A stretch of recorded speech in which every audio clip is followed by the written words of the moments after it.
ॐ सहना भवतु सहनौ भुनक्तु सह वीर्यं करवावहै तेजस्विनावधीतमस्तु मा विद्विषावहै। ॐ शान्ति शान्ति शांति।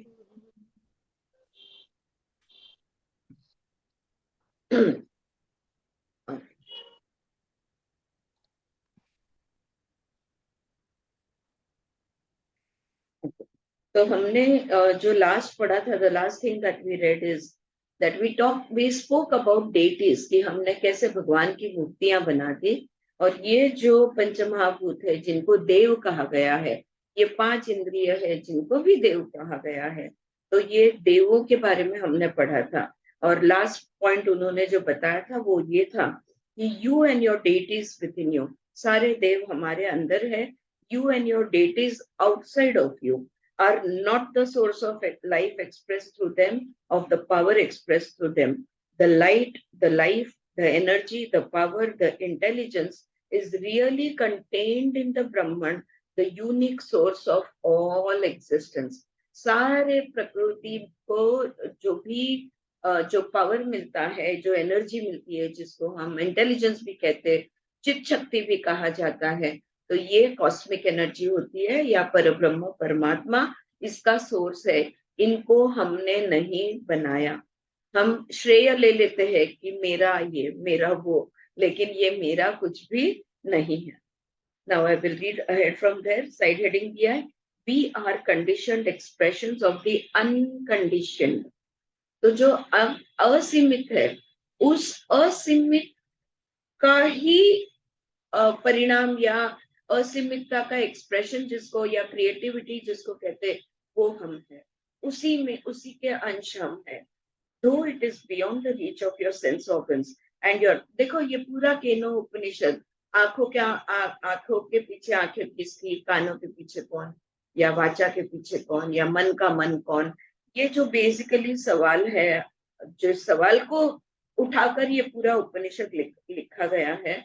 और जिसका जवाब ये है कि अगर आप ब्रह्मांड को पहुंचना चाहते हैं, ब्रह्मांड तक पहुंचना चाहते हैं, तो आप किसी भी इंद्रिय के माध्यम से नहीं पहुंच सकते।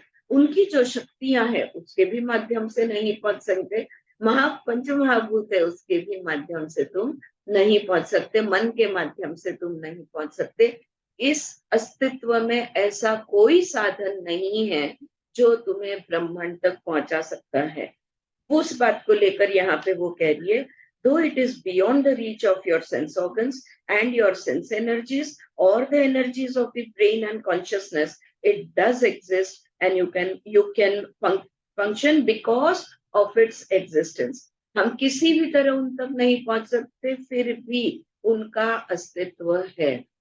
परब्रह्म परमात्मा का अस्तित्व है और हमारे अस्तित्व का कारण ही वो है। You are the conditioned expressions of the unconditioned reality. वो जो एक सत्य है, जो पूर्ण है, उस पूर्ण का ही एक एक एक्सप्रेशन या एक प्रोजेक्शन ये हम है।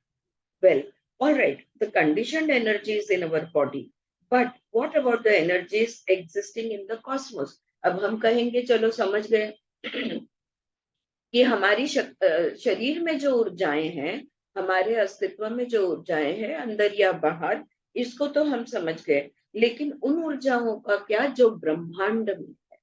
Okay, if you have patience with me, I would like to point out that the energies contained in the cosmos, last couple of centuries, 200 years or so, human race has been busy exploring the energies contained in the cosmos, trying to capture them, channelize them, utilize them. ब्रह्मांड की में जो शक्ति है, उस शक्ति का क्या, किस चीज की हम बात कर रहे हैं? Can any of you just आपके मन में क्या चल रहा है? मतलब किस चीज की, ब्रह्मांड की शक्ति यानी किस चीज की बात कर रहे हैं हम लोग? कौन से ब्रह्मांड की शक्ति के बारे में बात कर रहे हैं?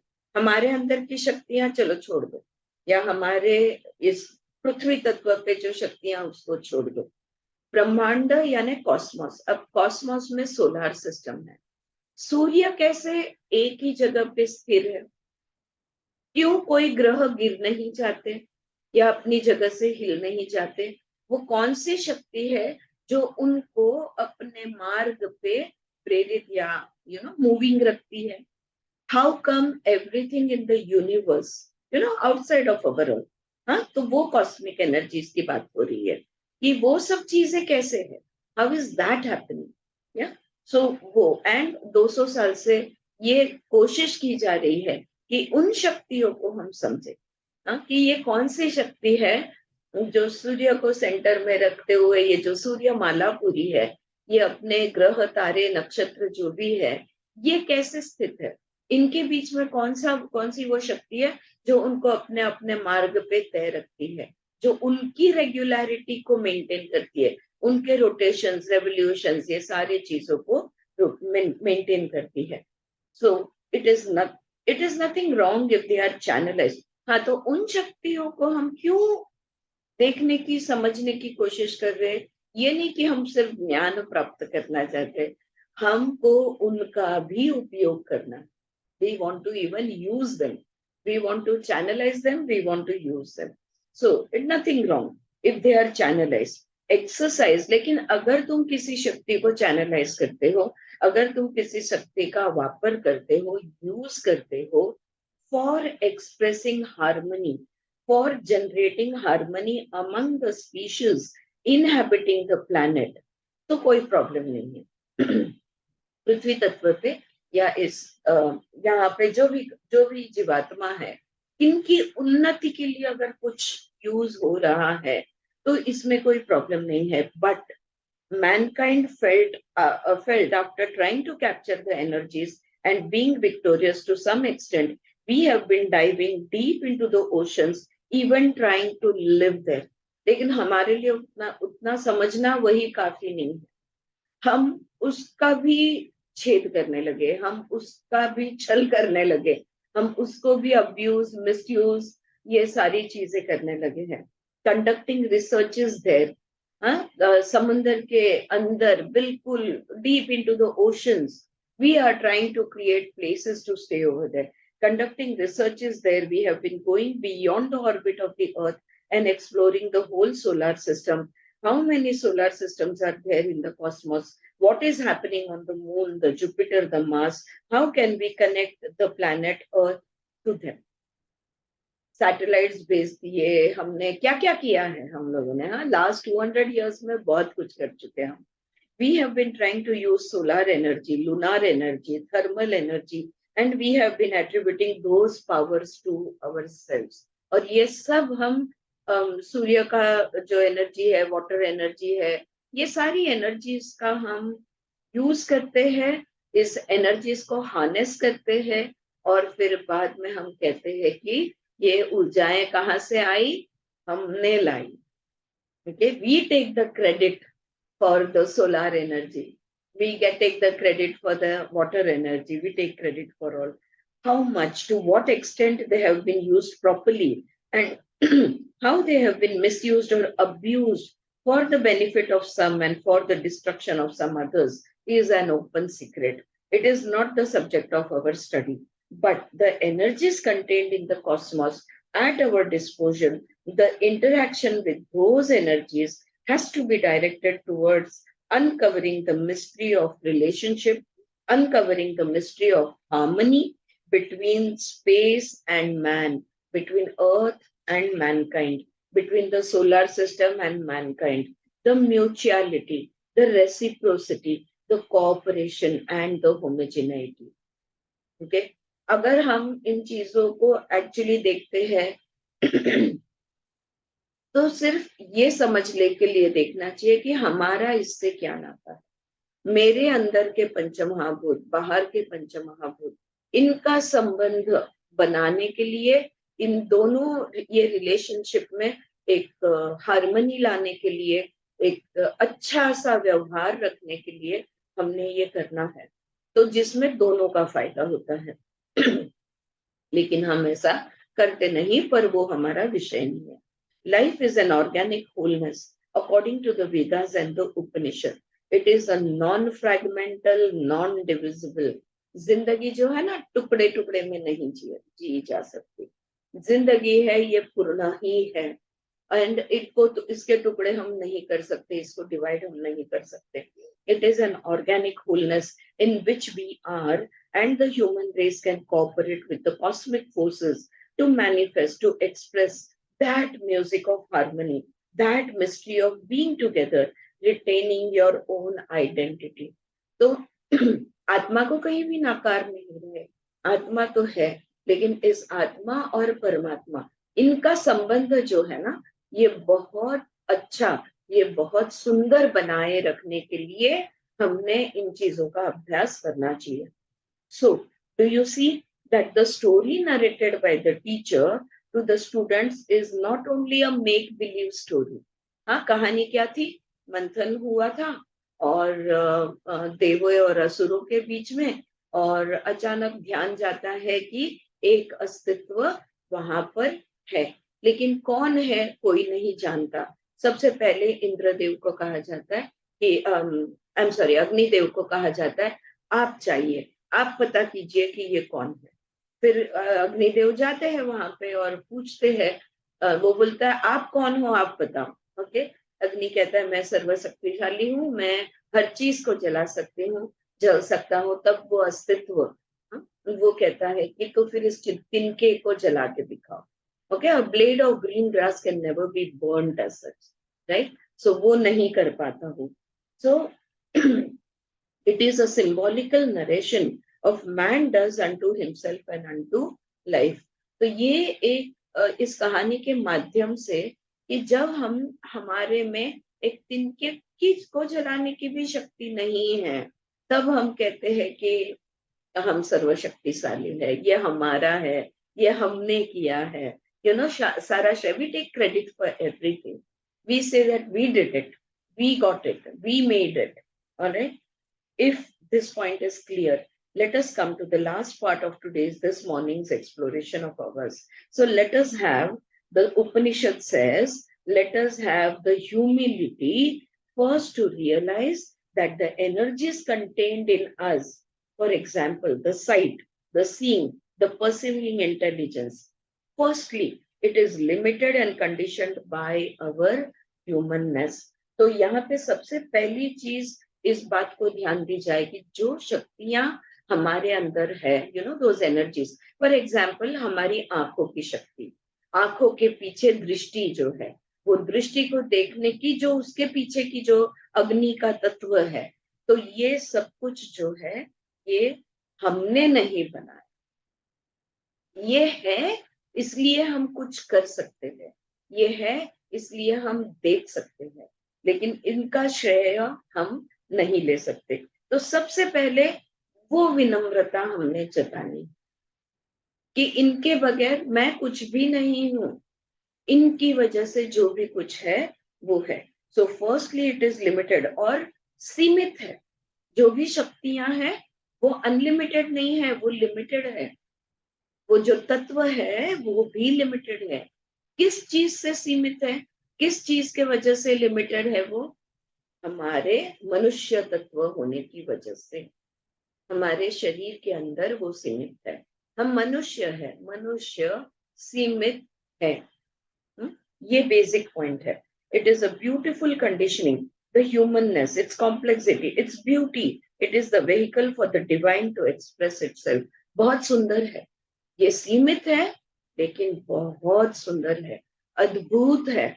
अद्भुत किस चीज के लिए है? अद्भुत क्योंकि वो एक साधन है। किसका साधन है? आत्मा का वाहन है, आत्मा का घर है, आत्मा का साधन है।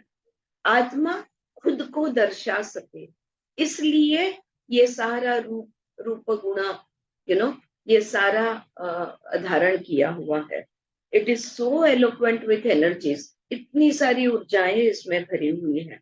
Other species have energies, but the power to be eloquent, to have speech, to form languages, to have music and arts and fine arts, that is conferred only upon the human race.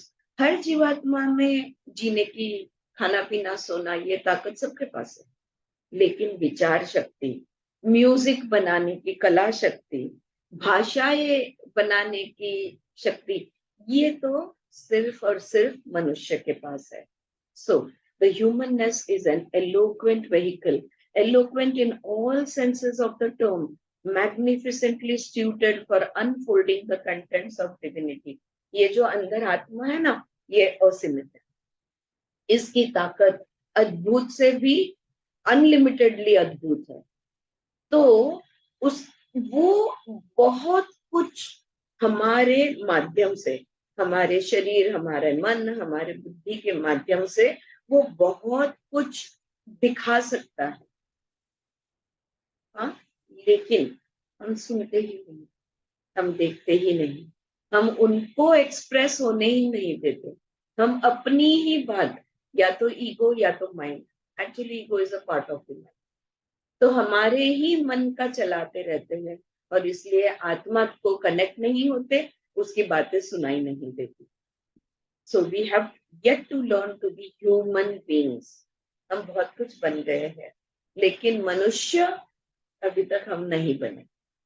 मनुष्य जीवन धारण किया है. We are a human being, we have been born a human being, but where is that beingness of a human? वो अभी तक हमने नहीं किया.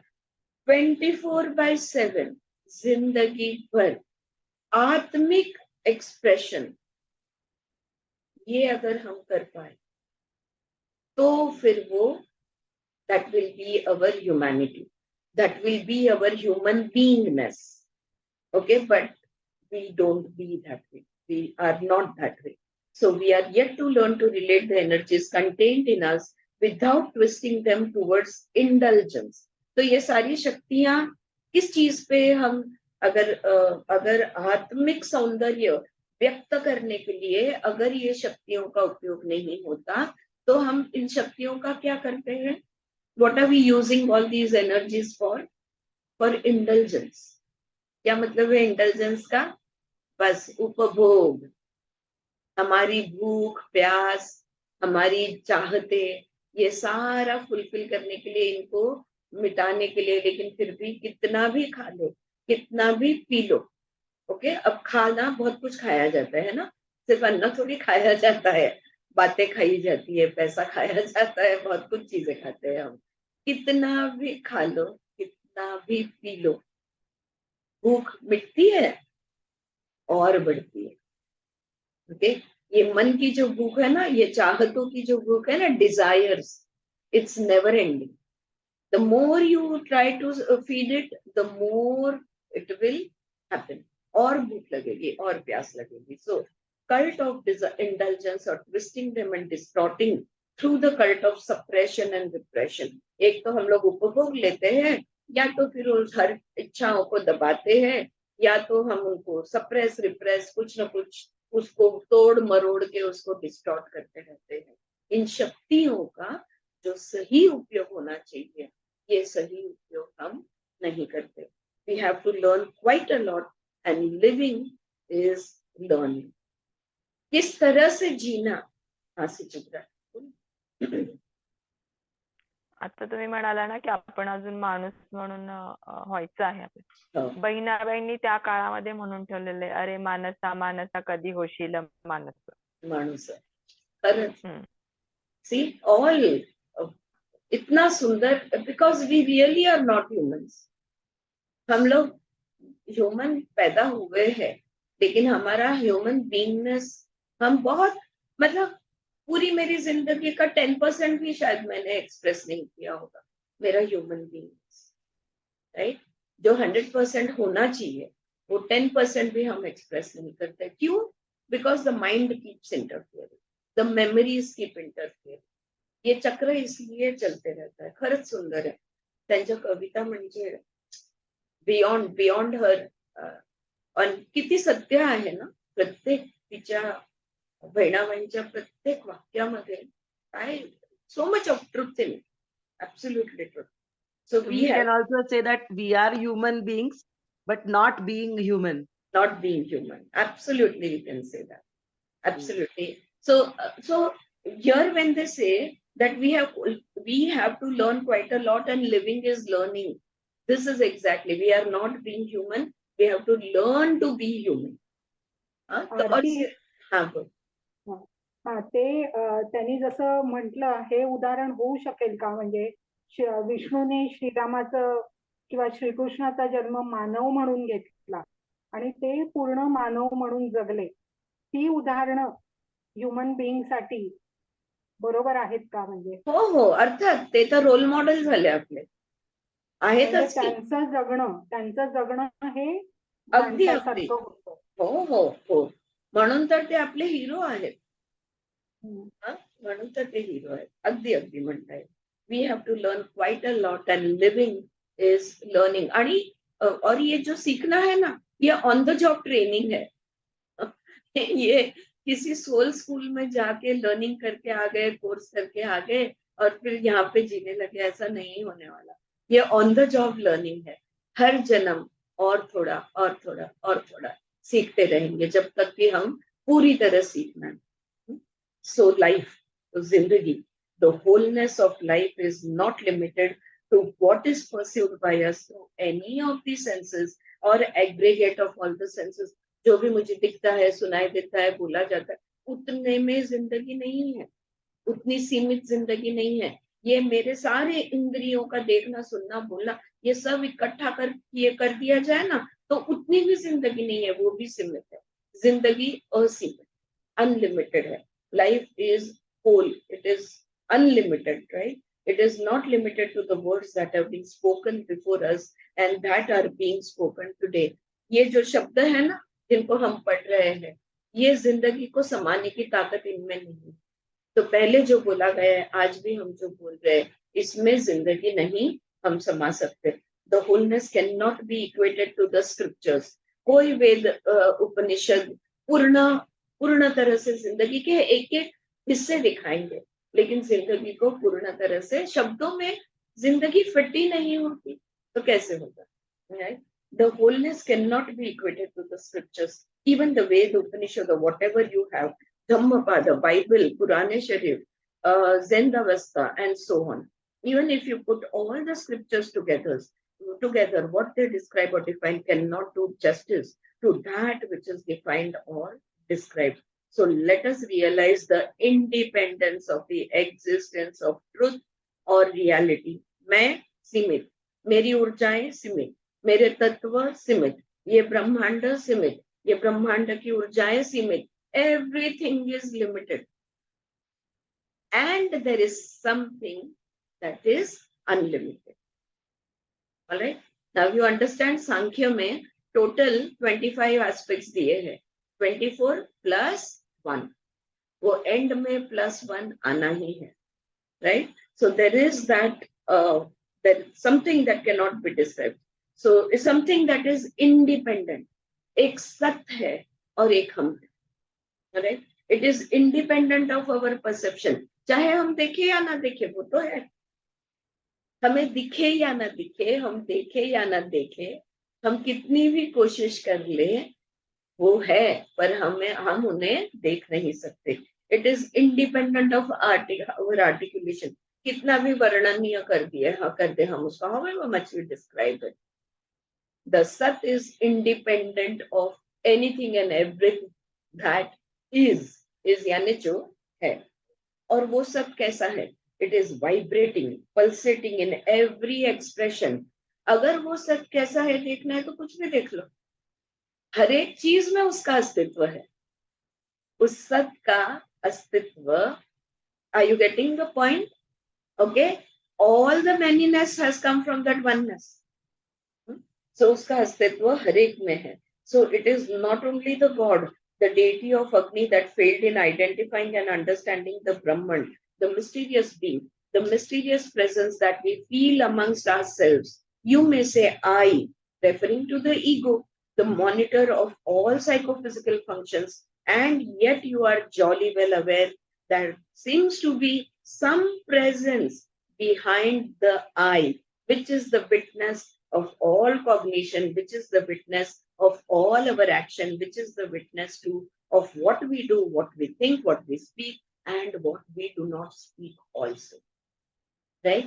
तो जिस तरह से ये यक्ष कौन है, ये अस्तित्व कौन है, ये प्रेजेंस कौन है, जिस तरह से अग्निदेव ने उन्हें नहीं पहचाना, हम सब जानते हैं कि हमारे बीच भी ये अस्तित्व है, पर हम भी उसे नहीं पहचानते.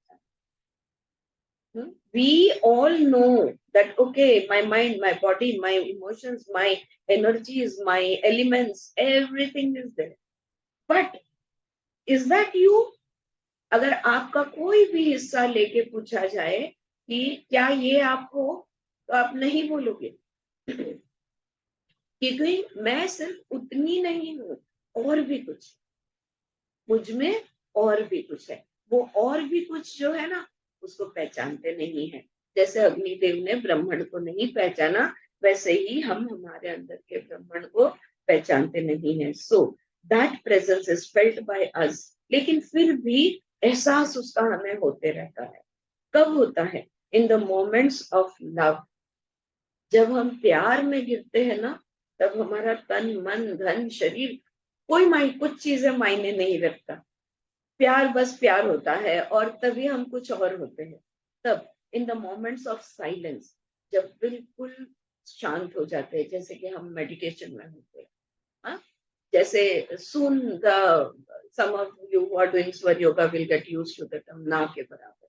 Okay, when all of us become silent in the moments of peace, जब बिल्कुल चैन, बिल्कुल रिलैक्स हो जाते हैं, in the moment when we are visited by terrible sorrow. हाँ, सिर्फ सुखद अनुभव में नहीं उसका अस्तित्व हमें ध्यान में आता, लेकिन दुख में, अत्यंत दुख जब हमें होता है, तब भी वो अंदर का प्रेजेंस हमें ध्यान में आता है. Terrible sorrow suddenly, but we forget that and we get self कंसाइटेड.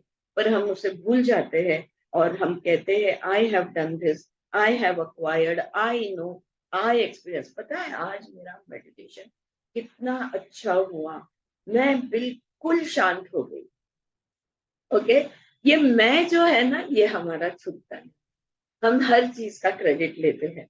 The teachings of the Upanishad, Keno Upanishad and other Upanishad, my friends, are aimed at helping us to see that the fun of life, the joy of life, the beauty of life is in letting the knowledge flow through us without attributing no worship to ourselves.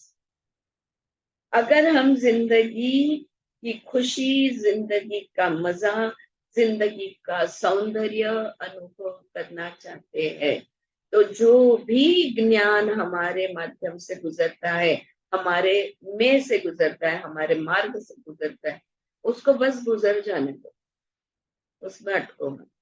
Allow it to flow. और ये मत कहो कि ये मेरा ज्ञान है, ये मेरी आइडिया है, ये मेरा इंसाइट है, ये मेरा रियलाइजेशन है, ये मेरा नॉलेज है, ये मेरा थिंकिंग है, ये मेरा पेटेंट है, मेरा ओनरशिप है. हम हर चीज को पेटेंट करना चाहते हैं. ये अगर हमने नहीं किया तो शायद हम जिंदगी का फ्लो को का अनुभव ले पाएंगे. Let the actions flow through the bed of your being as the bed of the river. देखो कितनी सुंदर उपमा दी है. नदी का जो तल होता है ना, काय म्हणतो आपण, नदीचं खालचं तळ, द बेस, जहां से नदी बहती है, उसको बेड ऑफ द रिवर कहते हैं इंग्लिश में, शैया कहते हैं उसको. तो पानी ऊपर से बहते रहता है, बेड जो है वो वैसा ही है. राइट. सो उसी तरह से हमारे सारे एक्शंस, हमारे सारे कर्म, क्रिया कर्म जो है, ये उस तरह से होने चाहिए, उस तरह से. Just as allowing everything to flow over you. निकल जाने दो, गुजर जाने दो. वो नदी का जो तल का कोई भी हिस्सा ये कहता है ये तल मेरा है, ये पानी मेरा है, ये नदी मेरे वजह से है, या ये नदी मेरी है ना. ओनरशिप नहीं लेना is what she is trying to say. Let the actions flow through all the sense organs, through the brain, through the conditioned consciousness, without creating a thinker and experiencer attributing the thinkership to themselves. ये मेरी सोच है, ये मेरा अनुभव है, ये मेरा को छोड़ना है, एक अनुभव है, एक सोच है, इट डजंट मैटर। मेरा क्या, मेरे मेरे मार्ग से जा रहा था, मैंने पढ़ लिया, चिट्ठी was passing by, I read it, so rooted in the awareness. तो अब हम इस सजगता के साथ, ओके, कि कर्ता कर्विता मैं नहीं हूं किसी भी चीज का, किसी भी, लिटरली किसी भी चीज का, इस समझ के साथ, may be as a witness to the flow of knowledge, मैं तो सिर्फ विटनेस हूँ। रोड साइड पे या थिएटर, मूवी थिएटर में, क्या तुमने वो घोड़े दौड़ाए, क्या तुमने वो खून खराबा किया, क्या तुमने वो हीरो हीरोइन का डांस किया? नहीं, तुमने कुछ भी नहीं किया, तुम तो सिर्फ देख रहे थे।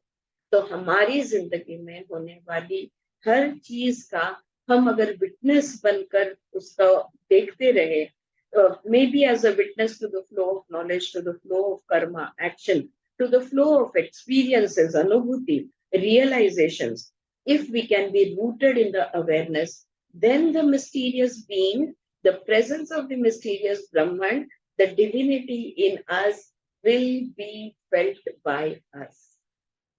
अगर हमने कोई श्रेय नहीं लिया, अगर इस सजगता में हम बिल्कुल दृढ़ हो गए, इस अवेयरनेस में, if we become very established in the awareness that I am not the director, I am not the producer, I am none of it. अगर इस सजगता में हम गए तो शायद हमें उस ब्रह्मांड के अस्तित्व का एहसास हो जाए, उस यक्ष का वो प्रेजेंस जो सबको महसूस होता है, लेकिन कोई उसे पहचानता नहीं, जानता नहीं, शायद हम उसे देख पाए, पहचान पाए। It may not be cognized at the cerebral level. It may not be experienced on the emotional level. ये ज्ञान के माध्यम से नहीं, भक्ति के माध्यम से नहीं, ये माध्यमों से नहीं, yet the whole of our being will get charged with that presence. अगर सिर्फ और सिर्फ उस अस्तित्व का एहसास हो जाए तो हमारा रोम रोम कण कण हमारा गूंज उठेगा, रोम वो चहक उठेगा, महक उठेगा, it will light up, everything within us will literally light up. This is the message I have learned from this Keno Upanishad through every mantra. यहाँ पे मेवला जी कह रही है कि केनो उपनिषद के हर मंत्र से बस यही एक बात कही जा रही है। ये केनो उपनिषद से जो मैसेज मुझे मिला है वो ये वाला है। This is the message Ishavasya has given unto us. Ishavasya ने भी यही मैसेज दिया था। Those of you who were with me in Mount Abu years back, when we studied and explored Ishavasya Upanishad, you might perhaps remember the mantra. Ishavasya का ये मंत्र शायद तुम्हें याद हो, यह असौ असौ पुरुषः सह अहम अस्मि इति वायुर अनिलम अमृतम अथ इदं भस्मान्तं शरीरम ओम क्रतो स्मर कृतं स्मर क्रतो स्मर कृतं स्मर। तो उपनिषद says, क्या कह रहा है? भस्मान्तं शरीरम, this body is reducible to ashes. ये शरीर जो है ये भस्म हो सकता है, but inside the body the purusha, the self born, the self illuminating, self generated entity, the source of life, the I, the ego that wants to retain its separate identity, is in fact the reflection of that. तो भस्मंतम शरीरम, ये शरीर भस्म हो सकता है, लेकिन इस शरीर के अंदर वो पुरुष रहता है, वो आत्मा रहती है जो स्वयंभू है, स्वयं प्रेरित है, स्वयं प्रज्वलित है, स्वयं प्रकाशित है। यह असौ असौ पुरुष सह अहम अस्मि इति। The real content of my being, the real essence of my being lies in the divinity of that Purusha. मेरा ईगो आइडेंटिटी के कोई भी आइडेंटिटी मैं नहीं हूँ। अगर मेरी कोई पहचान है तो वो पुरुष जो है, वो आत्मा जो है, वो मैं हूँ। इट यूजेस द टर्म पुरुष। पुरुष ये शब्द का उपयोग किया गया है इस मंत्र में। प्रकृति, यू हैव स्टडीड सांख्य, आपने सांख्य का अभ्यास किया है। So whether it is Ishavasya और whether it is Kena Upanishad, The teachings are the same from different angles. अलग अलग एंगल से, अलग अलग दृष्टिकोण से वही तो हमें वो सिखाने की कोशिश कर रहे हैं. Those of you who were with me when we studied Chandogya for a couple of years in Abu might remember how the Rishi Udlaka asked his son to bring the seed of a banyan tree. The son had asked, what is the mystery of life? What is the essence of life? And the Rishi, the teacher, the father says, my son, find out in the garden outside a banyan tree, bring me the seed, and as this seed, this tiny seed, contains the whole gigantic banyan tree, this seed has it all, the trunk, the branches, the twigs, the fruits, the flowers, everything. Can you see it? He says, no, I don't see any trunk or branches in it. And yet it contains all of it. In the same way, the emptiness, the space contains the whole universe. You are that. Tattvamasi. So whether it is Chandogya, whether it is Ishavasya, whether it is Kena Upanishad or any other Upanishad, that you might like to study, the teachings are the same. तो जो बोध है, जो सीख रहे हैं, जो समझने की बात है, वो बस उस एक सच्चाई को, उस एक सत्य को समझने की बात है. यहाँ पे वो कह रही है, जैसे हमने केनो उपनिषद में जो कह रहे हैं वही इसमें भी कहा था, ईशावास्य में वही यहाँ पे छांदोग्य में अगर याद हो तो ऋषि बेटे को कहते हैं कि एक बीज लेके आ, और वो बीज के अंदर देख पूरा एक वृक्ष है, वो इतना बड़ा वो वड का झाड़ है, उसके टहलियां है, उसके लीव्स है, सब कुछ है उसके अंदर. देख, दिखता है क्या? वो बोलता है नहीं दिखता, लेकिन वो सब इसके अंदर है. उसी तरह ये जो आकाश तत्व है, ये जो ईथर है, स्पेस एलिमेंट जो है, इसमें सब कुछ समाया. ये सारा ब्रह्मांड, ये सारा सूर्यमला, ये भी तो एक आकाश तत्व में समाई हुई है, और वही तत्व तुम हो. तत्वमसी, ये छांदोग्य का बोध था. कोई भी उपनिषद होने दो, मैसेज तो बस एक ही है. Alright, is it clear? किसी को कुछ ऐड करना है, कुछ पूछना है? नेक्स्ट चैप्टर स्टार्ट करने जा रहे हैं. गुड सो फार? या alright. So next is chapter 7, entering the dimension of silence. तो ये जो साइलेंस है, अगर इसमें एंटर हो गए तो ही ये अस्तित्व, ये ब्रह्म, ये यक्ष बन के जो देवों के बीच में खड़ा था ना, उसको हम पहचानेंगे. जब तक बातें चल रही है तो उसको हम नहीं पहचान सकते. So entering the dimension of silence is the heading that is given over here. Harmonious organization of all instincts. Those who have been with us here from the very first day of our study class will please recollect that the Keno Upanishad is the 9th chapter in the Jaimini Brahmana belonging to Samaved. तो हमने देखा है कि सामवेद का ये जो केनो उपनिषद है, ये 9वां अध्याय है. 8 अध्याय के बाद का 9वां अध्याय, जिसका नाम है जैमिनी ब्रह्मणा.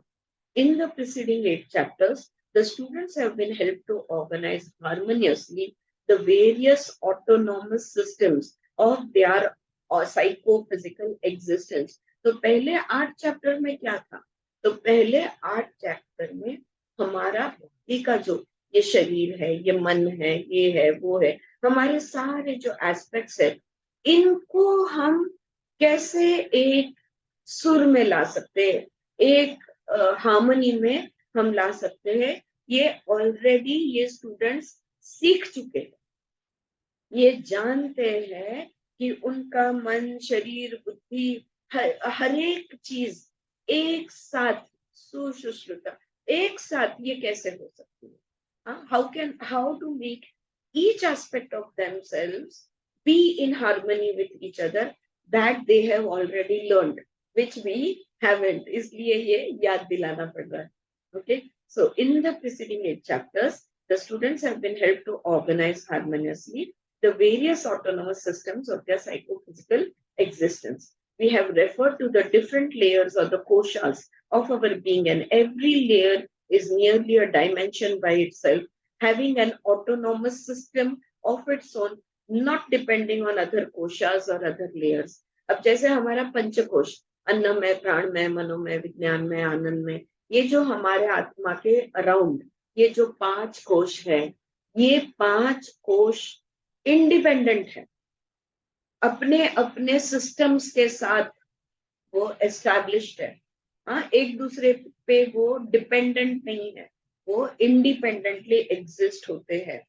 For example, at the physical level, in the physical organism, we share with other non-human species and our fellow beings the energy of instincts and impulses. यहाँ पे एक एग्जाम्पल दिया है, जैसे शारीरिक स्तर पे चाहे हम हो चाहे दूसरा कोई और जीव हो, हाँ, प्राणी पक्षी कुछ भी होने दो, या तो हमारे जैसे ही दूसरे मनुष्य जो है, इन ये जीव हो, हर जीवात्मा शरीर के अंदर की कुछ शक्तियां जो है वो सब में होती है। For example instincts and impulses. Instinct और इम्पल्सेस यानी क्या? अभी इंस्टिंक्ट की अगर डेंजर है तो बस हमको पता चल जाता है कि डेंजर है, हाँ, हमको ये भी नहीं मालूम कि वो किस दिशा से आ रहा है, क्या है, वगैरह वगैरह, बट तुरंत हमें अंदर से पता चल जाता है, तो ये इंस्टिंक्ट है। So for example, she is giving some example here, there is the impulse of hunger. सबको भूख लगती है, हर जीवात्मा को भूख लगती है। थर्स्ट, प्यास, स्लीप, निद्रा, सेक्स, संभोग, एंड अर्ज फॉर सिक्योरिटी, और सुरक्षित रहने की जो अंदर से जो जिद है कि सुरक्षित होना ही है। Hunger, thirst, sleep, sex, security. कोई भी प्राणी, कोई भी पक्षी, कोई भी इंसान, सबके अंदर इनबिल्ट ऐप है। Am I right? Guys, are you with? You seem, है ना तुम लोग?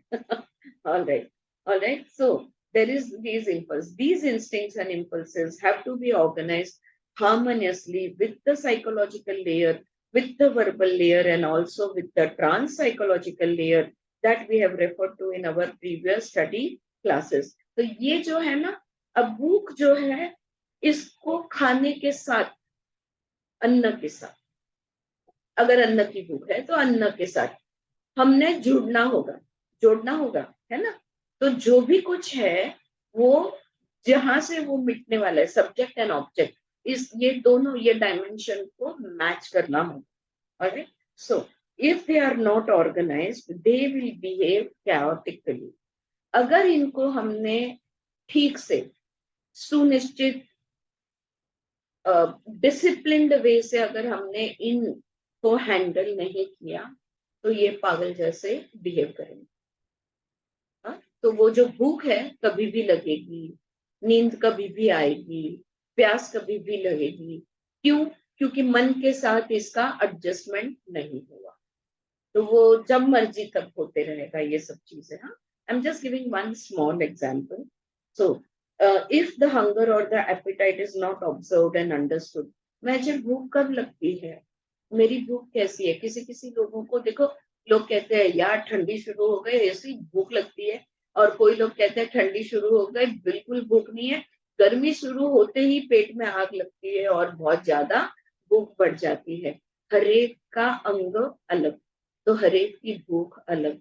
अपनी भूख को हमने समझना है, अपने प्यास को हमने समझना है, हमें जो रिक्वायर्ड है इसके बारे में हमने समझना है। Alright, so the hunger or the appetite, if the hunger or the appetite is not observed and understood, if its significance and role in our whole life is not appreciated, if it is not tamed, disciplined, educated properly, then the hunger or the appetite can become wild. अभी हमने थोड़ी देर पहले बात की ना कि अगर भूख को कंट्रोल नहीं किया, अगर वो अग्नि में तेल डालने जैसा अगर हम खाते रहे और फीड करते रहे उसको, तो वो पागल जैसी कहीं भी कुछ भी भक्ष्य करने लगेगी। If it is not satisfied at the right time in the right manner, सही समय पे सही तरीके से भूख मिटानी होगी। इफ अगर ये नहीं किया, it can consume and it can turn to ashes or burn to ashes the psychological conditionings and make you behave in an unhuman way. Okay? अगर इस भूख को सुनिश्चित नहीं किया, अगर हमने इसको अनुशासित नहीं किया तो ये तुम्हें मनुष्य तत्व छोड़कर बिहेव करने को लगाए, unhumanly. That there is that strong instinct and impulse of the sex. If it is not understood, if it is not met squarely, observed its energies, its movements, if it is not educated in decency and dignity, the sex impulse can degenerate into lust. तो ये जो संभोग की भूख है, ये क्या बोलते हैं, शरीर की भूख है ना, वो फिर वो कहीं भी मिटने के लिए, वो कुछ भी करने के लिए तैयार हो जाएगी। Aggressive greed ruin you and ruin others through you, तुमको भी खत्म करेगी, और वो जिसके साथ और जहां से तुम भूख मिटाने की कोशिश कर रहे हो उसको भी वो खत्म कर देगी। We are not going to elaborate, but all these impulses incorporated in our physical organism have a tremendously important role to play in our life, because the physical organism is the foundation. तो ये जो शरीर है, ये शरीर के बगैर कुछ भी नहीं, हम ना कुछ कर पाएंगे, ना आत्म साक्षात्कार होगा, ना मोक्ष मिलेगा, कुछ भी नहीं होने वाला शरीर के बगैर।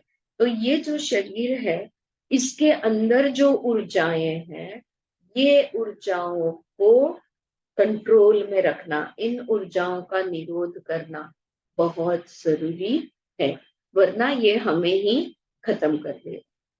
ठीक है, सो और हमारे जीवन में इन सब चीज का एक महत्व का रोल है।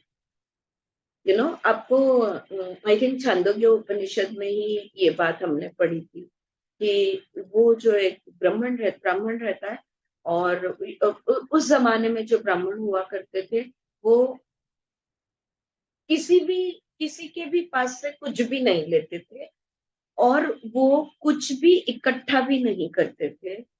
जब भूख लगेगा, जो मिलेगा वो खाना है, नहीं मिलेगा तो भूखे रहना है। और ये जो रहता है ऐसा व्यक्ति, वो उसको इतनी भूख लगी होती है, और खुद के पास आपण म्हणतो ना साठा न करणं, right, no not, they don't store anything, they don't hold anything, they don't keep परिग्रह, they wouldn't hold anything, they wouldn't keep anything, so he becomes very hungry, और भूख लगती है और कहीं भी कुछ भी खाने को उसको नहीं मिलता, और बिल्कुल वीक होने लगता है, एकदम जैसे कि अब बस चक्कर आके मूर्छा आके गिरने ही वाला है। उतने में उसे एक गरीब व्यक्ति दिखता है जिसके पास एक रोटी रहती है, तो वो अछूत होता है या वॉट एवर, यू नो, दूसरे जाति का, तो वो आधी रोटी उससे लेता है, और जब वो रोटी खाता है, थोड़ा सा उसको ठीक लगता है, तो वो जो सामने वो व्यक्ति रहता है, वो उसको कहता है ये लो थोड़ा पानी भी पी लो, तो बोलता है नहीं, पानी नहीं पीऊंगा। याद आया, ममता को याद आया, या तो वो पानी नहीं पीऊंगा, क्यों? तो वो गुस्सा हो जाता है, बोलता है मैं अछूत हूँ, इसलिए मेरे हाथ की रोटी चलती है, मेरे हाथ का पानी नहीं चलता। तो बोलता है नहीं भैया, ऐसा नहीं है, पानी तक पहुंचने के लिए जो ताकत चाहिए वो ताकत मेरे पास आ गई है, और मैं कुछ भी करके पानी तक मैं पहुंच जाऊंगा, और मैं वहां पे अपनी प्यास बुझाऊंगा। अगर कहने की बात ये थी कि अगर तुम्हें जितना जरूरी है उतना ही हमने लेना, हमारे घर भरे हुए हैं, और हमारे पास एक से अधिक घर भी है, हाँ, मोस्ट ऑफ अस, या we have multiple houses, and हमारे यहाँ सब कुछ स्टोर्ड है। ओके, ऐसा मत करो, ये मैं नहीं कह रही हूँ आपसे, हाँ, we don't have to go to that extremes, but we also have to control our hunger, हाँ, we have to control our thirst for things, ये चाहिए, वो चाहिए, वो चाहिए, वो चाहिए। तो ये शरीर जो है, तो there is a reason about why we are over here in life. Okay, so briefly we may turn to the verbal dimension. Alright, आया ध्यान में? तो मेरा जो मुद्दा था ना कि नहीं तो वो तुम्हें खा जाएगा, अगर इस भूख को तुमने कंट्रोल नहीं किया तो वो तुम्हें ही खा जाएगा। ब्रीफली अब आगे बात बढ़ाते हैं। Briefly we may turn to the verbal dimension. It is a dimension of sound energy. अब थोड़ा सा वाक जो है, वाचा जो है, इसको हम देख लेते हैं। ये जो है ना, ये साउंड एनर्जी के वजह से ये बोलना पॉसिबल है हमको। It is N autonomous dimension. जैसे इलेक्ट्रिकल एनर्जी ऑटोनोमस, एक अपना, वो अपना एक डायमेंशन है, एक कोश है। वैसे ही केमिकल एनर्जी है, वैसे ही ये लाइट एनर्जी होती है, वैसे ही ये साउंड एनर्जी है। As your hunger or sleep or sex do not depend upon your theories and dogmas, but have their own independent momentum and velocity. I will, before I complete this statement, let me just explain it, okay? हम, हमारी मान्यताएं, हमारी beliefs, हाँ, हमारे belief जो भी हम मानते हैं या जो भी हमें बातें पटती है, जो भी हमारे दिमाग में थियरीज है, ये थियरीज को हमारी भूख नहीं सुनती। हाँ? तुमने कितना भी डिसाइड किया हो कि शुगर बहुत बुरी चीज है और व्हाइट शुगर तो बिल्कुल खानी ही नहीं चाहिए, हाँ, लेकिन सामने वो तुम्हारा फेवरेट मिठाई आ जाए तो आप बोलोगे थियरी गए भाड़ में, मैं खा लेती हूँ, right? You will eat it up, right? Because the hunger, भूख की अपनी अपनी एक गति है, प्यास की अपनी अपनी एक गति है। नींद आई तो बस आ गए। हाँ, फिर चाहे केनो उपनिषद ही क्यों ना पढ़ रहे हो या कुछ भी पढ़ रहे हो, अगर या कहीं भी खड़े खड़े भी आप सो जाओगे, अगर नींद आ गई तो बस आ गए। तो ये जो हमारे अंदर hunger, thirst, sex and sleep, ये जो चार है चीजें हैं, इसकी अपनी अपनी एक मोमेंटम है, एक गति है, ठीक है? उसी तरह हमारे जो शब्द है, the words, the verbalization incorporated in your nervous system, in your chemical system, in the emotional and the intellectual aspect of your being, हमारे शब्द हमारे हर कोश के अंदर, ऐसा हमारा कोई कोश नहीं है जिसमें ये शब्द नहीं है। The movement of words and the movement of sound has to be observed and it has to be educated. तो ये जो साउंड है ना, हृदय की गति में साउंड है, पेट की भूख में साउंड है, विचारों में साउंड है, बोलने में साउंड है, हर जगह पे साउंड है, नाद है, शब्द है। इस ऊर्जा को भी हमने अनुशासित करना होगा, डिसिप्लिन करना होगा, इसको भी निरोध करना होगा, कंट्रोल करना होगा, इसको भी लिमिट करना होगा। वी हैव टू, उसके भी लगाम लगानी होगी। अगर हमने नहीं किया ऐसा, तो in your the movement of words and the movement of sound has to be observe and it has to be educated. The wrong use of verbalisation, शब्दों का गैर इस्तेमाल हमने अगर किया, मिसयूज अगर हमने किया, अब्यूज ऑफ द वर्बलाइजेशन, अगर इस शब्द के नाद की शक्ति को हमने गलत इस्तेमाल किया, the wrong word energy, the energy of the word, it can destroy you and destruct others, destroy you and destroy others. ये शब्द हमें भी खत्म कर देंगे, दूसरों को भी खत्म कर सकते हैं। It can hurt, सामने का आदमी वो शब्द सुन के मृत्यु भी हो सकती है उनकी, या प्रचंड दुख देने की ताकत इनमें है। इट कैन ह्यूमिलेट, वो लज्जा महसूस करा सकता है। इट कैन किल, वो मार डाल सकता है। इट कैन एक्साइट, वो बहुत प्रेरित कर सकता है। इट कैन प्रोवोक, वो तुम्हें टोक भी बहुत सकता है। शब्दों में, नाद में ट्रेमेंडस ताकत है, प्रचंड शक्ति है, ठीक है? सो word is a very powerful energy, so one has to educate the faculty of speech and learn to use verbalization in harmony with the inner motivation and also in harmony with the outer deeds or facts of life. अंदर का भी harmony और बाहर की harmony, इसको समाये रखना है। मेरा मन भी दुखी ना हो और मेरे शब्द के इस्तेमाल से दूसरे का मन को भी दुख ना हो, ये मेरी रिस्पॉन्सिबिलिटी है। बोलिए। हेच आपण मंत्र जप करतो आणि हे तोच वापर म्हणता येईल का? मंत्र जपानी वगैरे जर आजार वगैरे जर बरे होऊ शकतात, म्हणजे आपल्याला त्याचा अर्थ माहित नाहीये ते का बरे होतात, बरोबर पण आहे शेवटी ते शब्दच आहेत ना, नाद आहे. हो, ते नादाची शक्तीच आहे, व्हायब्रेशनच आहे, ज्याच्यामुळे हिलिंग होतं. पण हे आतमध्ये जे काय शांतता प्राप्त होते, आतमध्ये जे काय तुम्हाला चांगलं वाटतं, अंदर से बहुत अच्छा महसूस करते हैं, लेकिन वो जो अंदर से अच्छा महसूस करते हैं, ये बाहर से भी होना चाहिए। तो बाहर भी हर चीज अच्छी होनी चाहिए। तो ये मैच होना चाहिए, अंदर का एनवायरनमेंट और बाहर का एनवायरनमेंट। हाँ, अंदर मुझे बहुत अच्छा लगता है, लेकिन तुमको दुख देने के लिए मैं कुछ बोल देती हूँ, तो मेरा अच्छा लगना वेस्ट हो गया, क्योंकि मैंने तुम्हें दुख दे दिया, मैंने तुम्हें बुरा भला, मुझे बोल के बहुत बहुत रिलीफ मिला। ओके, मुझे दोष, मैंने मेरी भड़ास निकाल दी, मुझे बहुत सुकून मिला, लेकिन जिस पर भड़ास निकाल दी उसको मैंने हिंसा कर दी। तो ये चीज का ख्याल कायिक है। आणि वाचिक दोन्ही. कायिक and वाचिक and भावनिक, सगळेच, everything it has to be.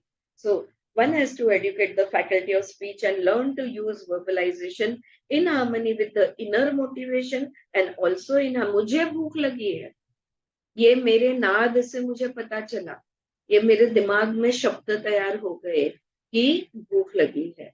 हाँ, लेकिन ये जो मेरा मोटिवेशन है, तो मैं कुछ भी खाऊं, किसी और का प्राण ले लूं मेरी भूख मिटाने के लिए, है ना, तो ये सही नहीं होगा। And harmony with the outer deeds and facts of life, please do see with me hatha yoga, for example, especially the first 6 steps of hatha yoga, yam, niyam, asan, pranayam, pratyahar and dharana, they are aiming at purifying and organizing the physical, the biological instincts and impulses.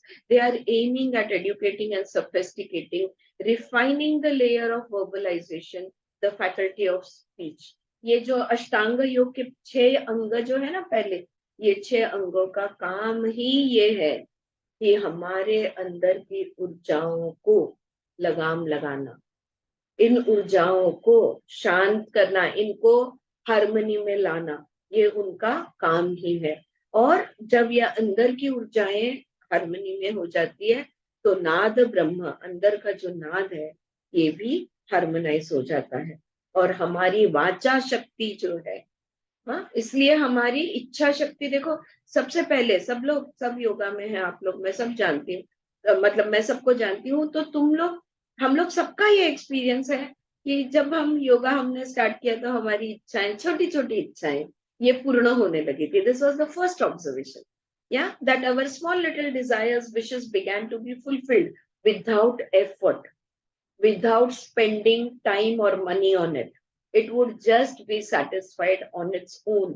तो ये जो सिद्धि है, ये सिद्धि तो बिल्कुल वहां से शुरुआत हो जाती है कि सारी चीजों में, तो ये अंदर का नाच है।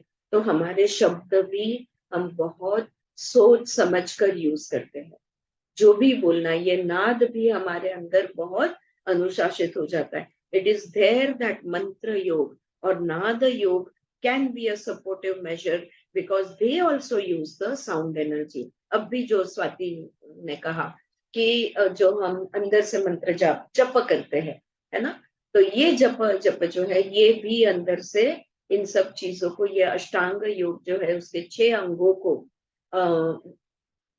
स्ट्रेंथनिंग, या उनको हमारे जो भी डायमेंशंस है, कोश है, इनका शुद्धिकरण के लिए, प्यूरिफिकेशन के लिए उनका यूज हो सकता है।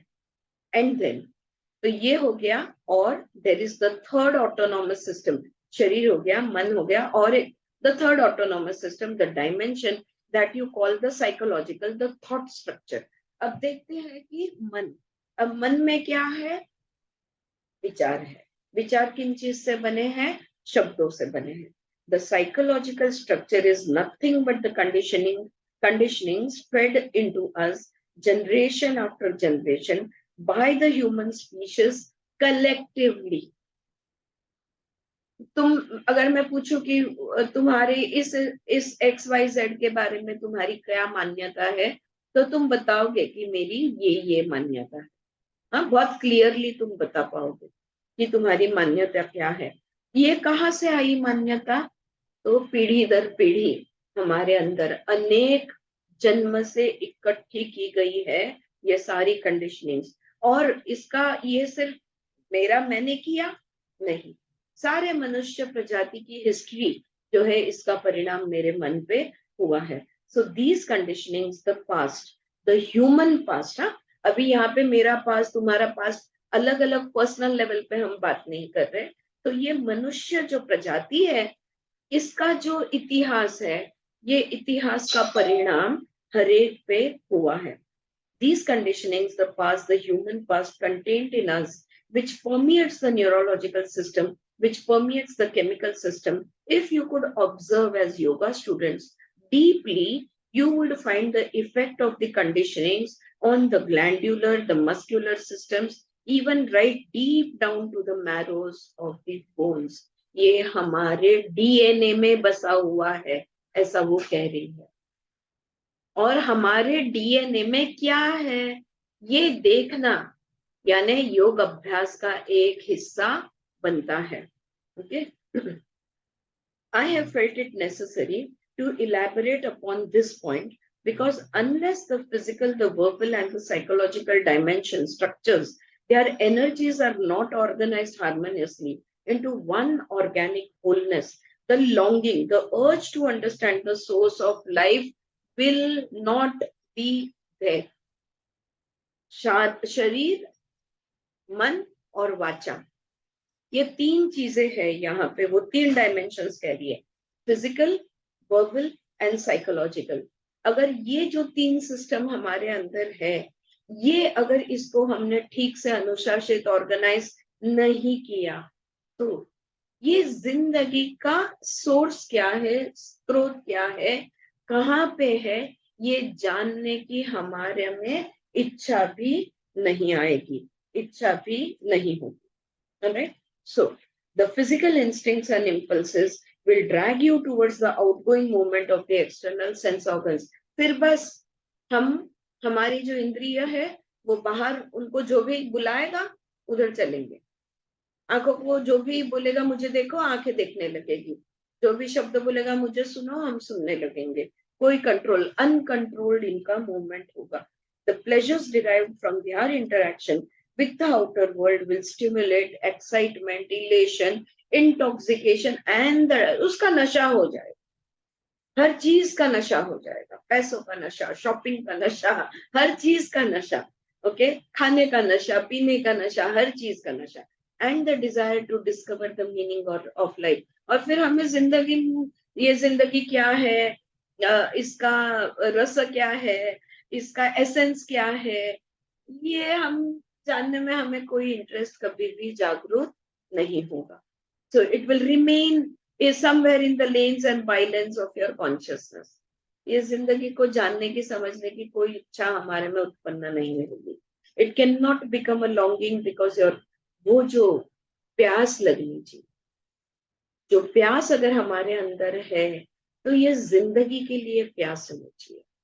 भूख है तो ये जिंदगी को जीने की भूख होनी चाहिए। हाँ, अगर हम संभोग चाहते हैं तो हमारी आत्मा परमात्मा के साथ एक रूप होने की चाह हमारे में होनी चाहिए, राइट? तो ये सब नहीं होता। It can not become a longing because your energies are dissipated in outgoing movements. लेकिन अगर हमें आत्मा का आत्मिक प्रवास अगर हमने करना है, अगर मैंने ब्रह्म की तरफ जाना है, तो हमको क्या करना होगा? ये जो सारी ऊर्जाएं है ना, हमारी सारी ऊर्जा, इनको एकत्रित करना होगा।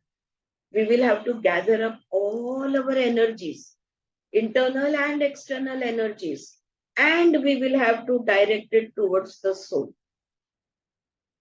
Yeah, we will have to channelize it. हम लोग कहते हैं ना मेडिटेशन के टाइम, सेंटर योरसेल्फ। ये सेंटर योरसेल्फ का क्या मतलब हुआ? जहां जहां तुम्हारी आंखें, कान, नाक, मुंह, तुम्हारे शब्द, तुम्हारे विचार जहां जहां गए हैं, सबको अंदर बुला लो। Yeah, bring all of them within you. So if otherwise they will stay dissipated. You have to go through chemical imbalances generated by every experience at the sensual or sexual level, and that takes its toll upon the vitality of your being and life. और फिर क्या होगा कि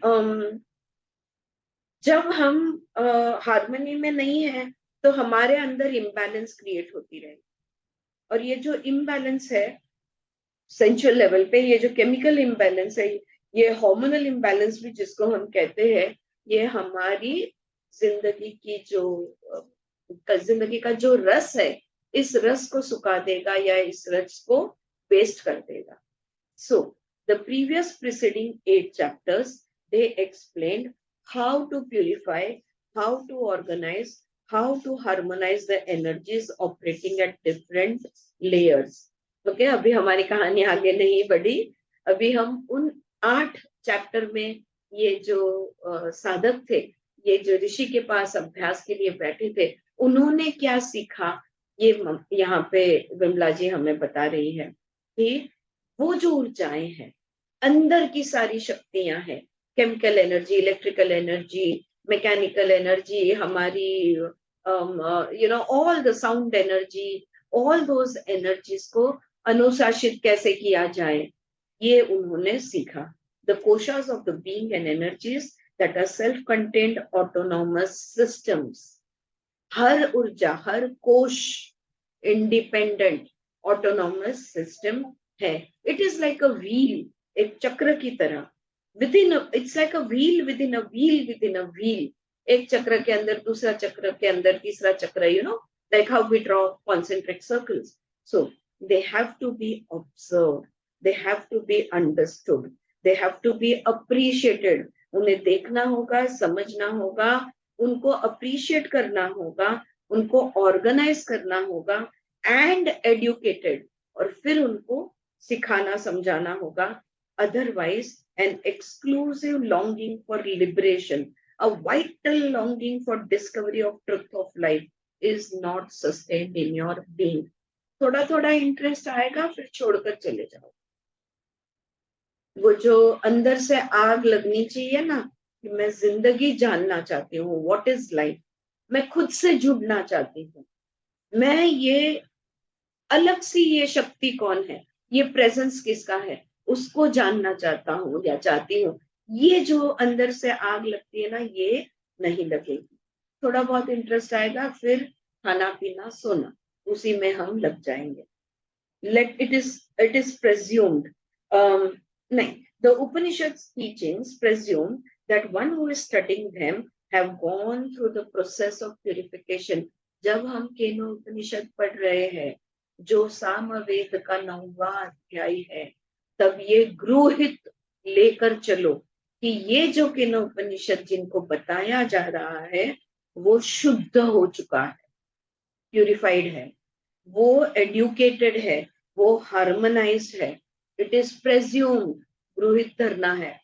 please do see this, समझो इस बात को. Otherwise the Upanishadic teachings will remain only a utopia or the privilege of some few gifted people, and I beg to share with you that the teachings are for you and me. अगर इस बात को हमने नहीं समझा तो बस ये तो वो जो बड़े बड़े गुरुजन है ना, उनके लिए, जो सन्यासी योगी है उनके लिए है. और मैं कहना चाहती हूँ, ये सिर्फ उनके लिए नहीं है, ये तुम्हारे और मेरे लिए भी है.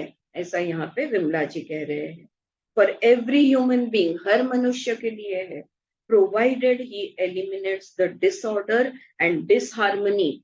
लेकिन उसको ये जो डिसऑर्डर डिसहार्मनी है ना, ये जो भी आउट ऑफ कंट्रोल जो भी कुछ है हमारे अंदर, हमारे बाहर भीतर, इसको उसको अनुशासित करना होगा, डिसिप्लिन करना होगा, सेंसरी लेवल पे, वर्बल लेवल पे और मेंटल लेवल पे. 3 स्तर. शरीर सुनिश्चित करना होगा, शब्द सुनिश्चित करने होंगे, मन सुनिश्चित करना होगा, शुद्ध अवस्था मेंटेन करने की कोशिश करनी होगी. As we are nearing the 3rd chapter, and within a week we will be able to complete the 4th chapter also, it is essentially necessary, because you and me, we are the students of life, we are the students of yoga, we are interested in personal discovery of the truth for ending psychological suffering. That is our goal. हमारा ध्येय क्या है? हम योग के साधक हैं, हम जीवन साधक है, हम जिंदगी को जानना चाहते हैं, हम सत्य को जानना चाहते हैं। हम वो सत्य जानना चाहता है जो दुख को हमेशा के लिए मिटा दे। दुख हमारे अनुभव का भाग बन ही नहीं पाए, वो वाला सत्य हम जानना चाहते हैं। वो हमारा ध्येय है। The discovery of the source of life, origin of life, the ground of life, because it is only the source, the origin, that can be the goal of life. If the goal of life is non-related or antagonistic to the origin and the source of our being, then we will be torn from within. हमारा ध्येय, हमारा स्रोत यानी हमारा source, और हमारा origin, कहाँ से हम आए हैं, वो सोर्स है, वो ध्येय है, वो गोल है। और हमारा जो सोर्स, ओरिजिन एंड गोल जो है, ये सब कुछ एक ही होना जरूरी। मैं क्या हूं? मैं जिंदा हूं। मैं क्या जी रही हूं? मैं जिंदगी जी रही हूं। मैं कौन हूं? मैं जीवन। हर चीज, मेरा बेस क्या है? मेरा बेस भी लाइफ ही है। हर चीज जो है ना, अगर इसमें विरोधाभास आ गया, अगर इसमें डिफरेंसेस आ गई, तो फिर अंदर से हम टूट जाएंगे, अंदर से हम फट जाएंगे, हमारे टुकड़े टुकड़े हो जाएंगे। और एक्चुअली हम टुकड़े ही जी रहे हैं अभी भी। अब भी हम एक, हर हर चीज हमारी एक सी होने की, एक जैसी करने की कोशिश कर रहे हैं। अभी वहां पे पहुंचे नहीं, सब कुछ एक लेवल पे नहीं आया। Well, with this much background, let us turn to the portion that we have to take up this morning. ठीक है, इतनी बात ध्यान में आ गई। तो अब हम आगे का मंत्र कहते हैं, द deities turn to वायु, और अब वायु की बारी है। द स्टोरी इज कंटिन्यूड यहाँ पर। Okay, I think we will stop here so that we can read the Vayuka story tomorrow, right? Okay. So we will stop here and we will do the Vayu ka mantra jo hai, next mantra tomorrow. All right. Thank you so much, guys. Thank you.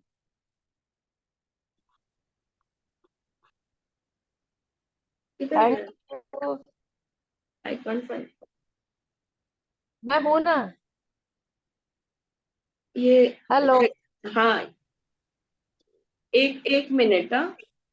Why can't I find the recording over here? What happened to it? I can't find the recording. I can see it on my screen.